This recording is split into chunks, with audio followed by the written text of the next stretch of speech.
Hey everyone, welcome back to another gameplay commentary. And in this game, I just want to showcase the importance of pocketing, in particular, pocketing your DPS players. And this is especially for people that are really looking to climb. I mean, all these guides I make are for people looking to climb and get better at support. But this game in particular, I just want to showcase sort of how important pocketing a carry is. And as you guys can probably gauge from the thumbnail, we end up having a Hawkeye on our team this game who absolutely just destroys, and I pocket him pretty much the whole game. And I just kind of want to show like how important this is. He even acknowledges it later in the game, like how we're just kind of keeping him alive. And I wasn't queued with this guy or anything like that, but if you do, have a player that you're duo queued with who's a DPS main, pocket that person, especially if you think they're really good. I mean, I'm assuming if you were duo queuing with them, you'd think that they were really good in the first place. Or if you do end up solo queuing as a healer and you have a crazy DPS player on your team and you are just owning with them, try to friend that person and duo queue with them. And if they think you're a good healer, then they'll probably duo queue with you, right?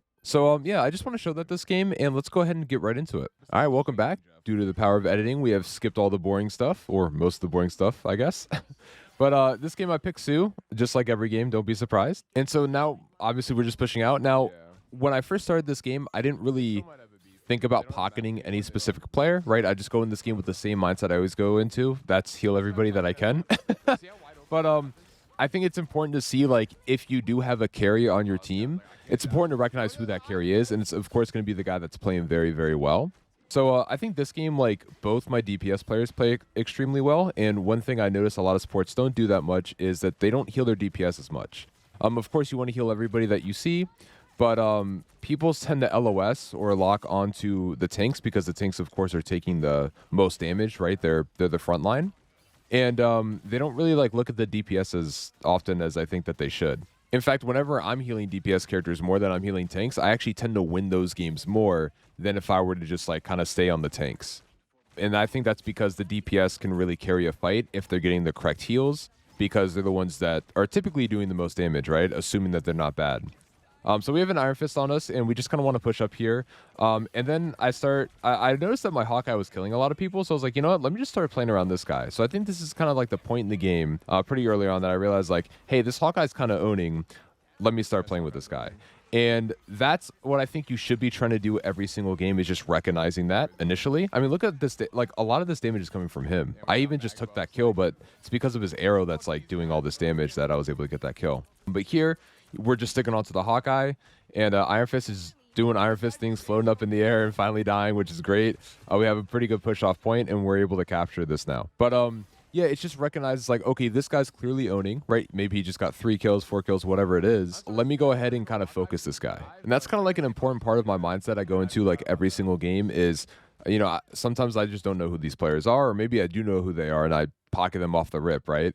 But in a lot of cases, I don't know some of these players, and sometimes they're just not doing well if I do know them. So I'm not looking to pocket any one particular player. It's just all about performance, like what I'm seeing. And so this Hawkeye clearly was a menace to the enemy team. Like, they recognize it as well. So they actually start focusing him a lot this game, which is another really good reason to pocket him, because he's getting focused. Like, if the enemy team is focusing one particular player, they're probably doing a lot of work, right? And so here we're just kind of trying to survive from the Iron Fist. And we do want to play in our left shift a little bit, but we're also playing it into our shield, and we're just healing this guy. He's getting gone on. We're not turning around and looking at our tanks right now. We're just healing this guy. He's killing the Iron Fist in our backline. I trusted, like, the Rocket to heal these guys up front if he was still alive, or they could just take care of themselves. But again, he's getting jumped on by the Venom, and we're just focusing him. That's all we're doing. Our tank dies, our Magneto dies, that sucks. This guy's weak, but I'm like, hey, listen, Hawkeye is my carry this game, and we're going to stay on him. And that's what he's doing. I mean, he's just kind of owning. And so what we want to do here is we kind of want to stay in the middle of the pack a little bit. We want to make sure that our front line's getting healed a little bit until at least the Rocket came back, which he's coming back now. And we obviously want to make sure that we can still see the Hawkeye and all that. So I also kind of felt bad a little bit for this Scarlet Witch this game, because listen, like I said, I was pocketing the Hawkeye, not the Scarlet Witch, all right? And she was like, yo, our healers are really good. I'm thinking in my head, like, I'm not really healing this guy that much, so she must be referring to the Rocket or whatever, because that wasn't me. But we're just kind of sitting back on cart. We probably should be pushing up a little bit more right here, just because Sue has very limited range on her auto attacks, and we're the main healer this game. And then this was an unfortunate ult. luckily, it didn't screw us up actually at all. But it could have, right? Like if they followed up on that, like I would have died, everybody else probably would have died. But we're kind of just, I mean, Shane just killed 2 people, so we're kind of just owning. I flicked that down. I don't know what happened there, but we were able to get out of that. And yeah, we're just kind of sitting in the back right now. We're just making sure this guy's alive. Tanks come back too. I think my tanks actually, I'm gonna give a shout out to my tanks this game. I think they did a really good job of staying alive. Okay, here I was looking at my chat or something like that. I wasn't paying attention. I don't know why I let that guy get that low. That's my bad. But shout out to my tanks this game for kind of like staying alive when I wasn't like looking at them the whole time. Because that was actually really, really huge. And I think that's because they were both main tanks, meaning that they were both like shield tanks this game. And they were just kind of like sitting up there and like shielding each other and stuff like that. So that was really big. But yeah, we're just staring at this Hawkeye, looking at him. Huge push onto the Strange. And yeah, I mean, I was like, all right, this guy's going down here. Let's go ahead and pocket him.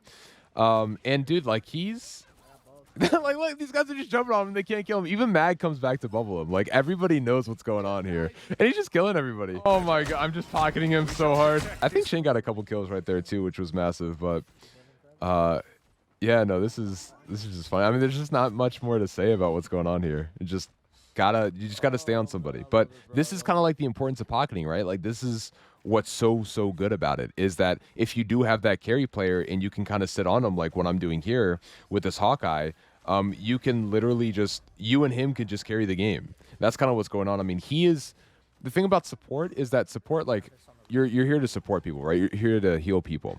But if those people suck, then like you're supporting suck. You know what I mean? Like you're just supporting like nothing. But if the person is popping off, then like you're actually supporting something and you're enabling him to be able to do what he wants to do. And that's the whole idea behind this, right? Like we see that the Hawkeye's popping, so we're enabling him to do what he wants to do. And because of that, we haven't even died this game. I don't think we've died once this game so far, which is insane to think about. So we're just still pushing up here. In fact, I'm surprised we haven't even already gotten the convoy yet. But we're actually, this is a really good area for us to heal as well, just because we have AoE heals that we're able to do all that. And we do push the Venom off, so he can get some more room, some more space to kind of do what he wants to do. So like, I guess like supporting isn't just, you know, healing in this case. Supporting is also, of course, like peeling for him a little bit, right? Because Sue has a lot of peel. So right there, when we were able to push the Venom, like that's supporting. And of course here, again, we're looking at him. We're just like, hey, like, we're going to stay here. But we already got our ult back up because we did so much healing, which is awesome. So we're able to kind of counter ult. And that was a really, really good push on the Strange. I'm going to say this right now. I actually meant to pull him there before the ult was going off. I'll admit that. And I think I screwed up my buttons, and I'm so happy I screwed up my buttons right there. I'm just so happy I screwed them up. So we had that amazing push on the Strange, and we're able to get this convoy in for the 3 points, which is huge. So, but we can go ahead and skip this part and go right on to the next round. Every time I play Hawkeye, these supports are goaded. No, they are going after me, bro. Okay. I constantly like- have a Venom and an Iron Fist up my ass. It's just how it is. Like, if you get any amount of picks as Hawkeye, like, they just start, like, they assign people to you, and you just start getting stuck. Yeah, I don't know how my supports have kept me up, but they're doing great. Yeah, you see, we're getting the deserved credit right here, baby. I like this guy even more now. All right, welcome back to the next round. We did skip a lot. Well, we didn't skip. We skipped a lot of nothing. That's what we skipped a lot of, which is awesome. So pretty much same exact team comp. Nothing really changed. I was wondering if we needed 2 support ults, but I was like, nah, we don't. The Rocket's chilling, so we were fine. Venom jumps in, and I don't know what that guy's doing. I guess he ends up getting out because Venom's OP. The Venom Spider-Man combo right now is actually insane. It's actually insane. I've lost and won so many games with that combo right now. I'm actually surprised Spider-Man isn't really a top ban. I would rather ban Spider-Man over Venom, because I feel like it's easier to deal with Venom than it is Spider-Man, but maybe that's just me. Here we're going to pull Namor off, so it's actually a really good idea to pull people off ledges, of course, whenever you can, especially people like Namor, because you know that they have to use their escape. I think it's their left shift, but they have to use that to kind of, you know, get back into a correct position for themselves, and so now you just, like, screwed them over, right? And that was a really good pull we had right there on their tanks. Doesn't really do anything to the Stone Man, to the thing, but it did pull the Venom back in, which was huge. And yeah, I mean, Sue loves these kinds of corridors here because she gets so much AoE healing off. So like she can just farm her ult really easily and just farm healing so easily. She loves those kinds of corridors. But I don't even think, like I said earlier, I don't think me and the Hawkeye have died yet this game at all, which is awesome. And here we're just creating a little bit of space. It's important to do this on defense. You know what they say, sometimes the best defense is a good offense, or the best offense is a good defense, one of those two.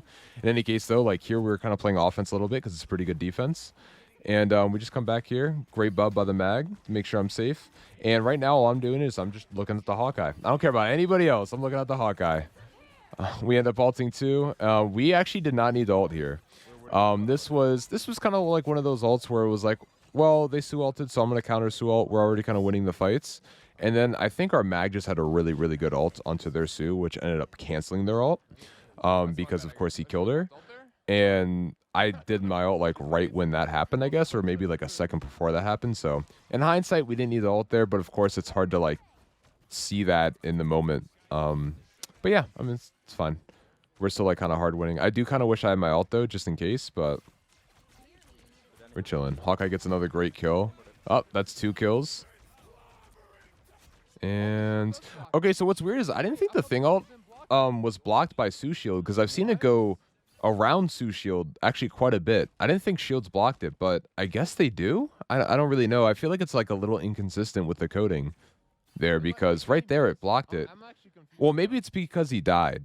Maybe like the animation just went off and like he died as it was going off, so like it just didn't follow through. I don't know, but I was under the impression that her shield and like other shields couldn't block his ult, I guess because it travels underground. And it's not like a projectile or anything like that, so oh, it's kind of weird. But we're just chilling on him, pushing the Venom off again. And yeah, we're just vibing. Making sure he's all healthy and stuff. And the Venom, I think, actually finally gets smart a little bit, starts going for me. This is where we start to falter a little bit.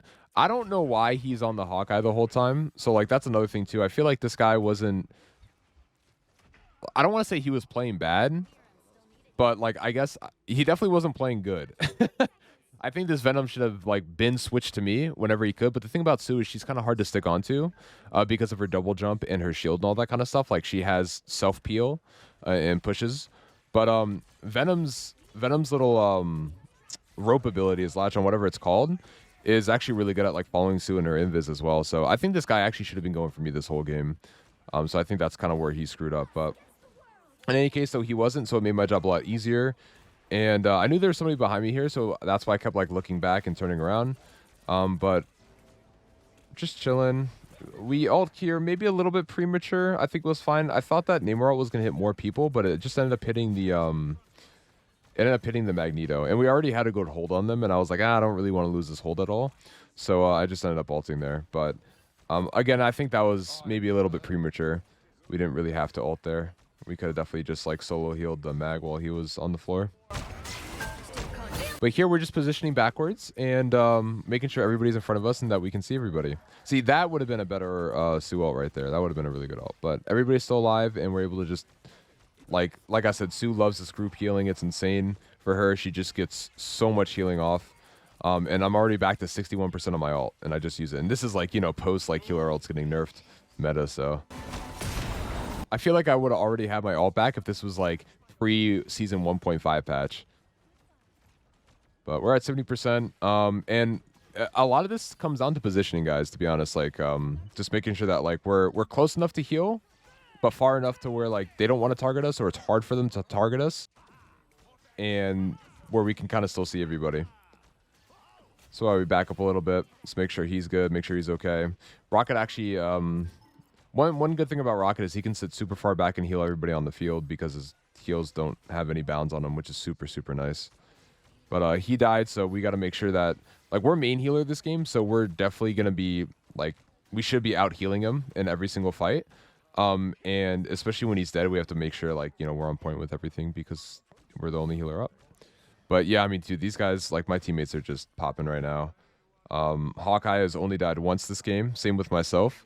And like they just can't find an opening. This guy's just owning. Yeah, this game is really fun. But yeah, I mean, this game's pretty much like in the bag, I think. I'm pretty sure they don't push like beyond this.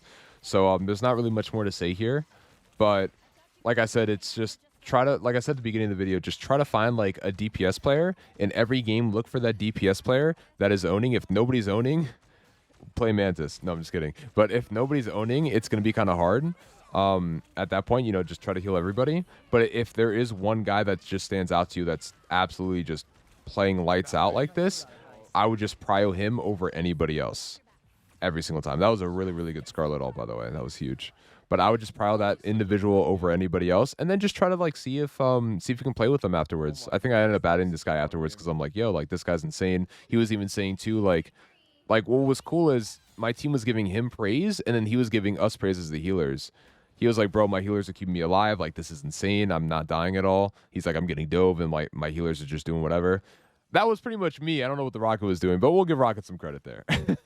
In any case, though, I hope you guys enjoyed the gameplay and kind of like learned some stuff. And I hope like this gameplay and commentary help you climb. And I also hope that you guys try out like this strat in your next game. You know, just again, try to look for that individual player that's just kind of popping off and just like really, really focus that guy, you know, with your heals. So in any case, though, thank you all so much for watching. I really appreciate it. And until the next video, see ya.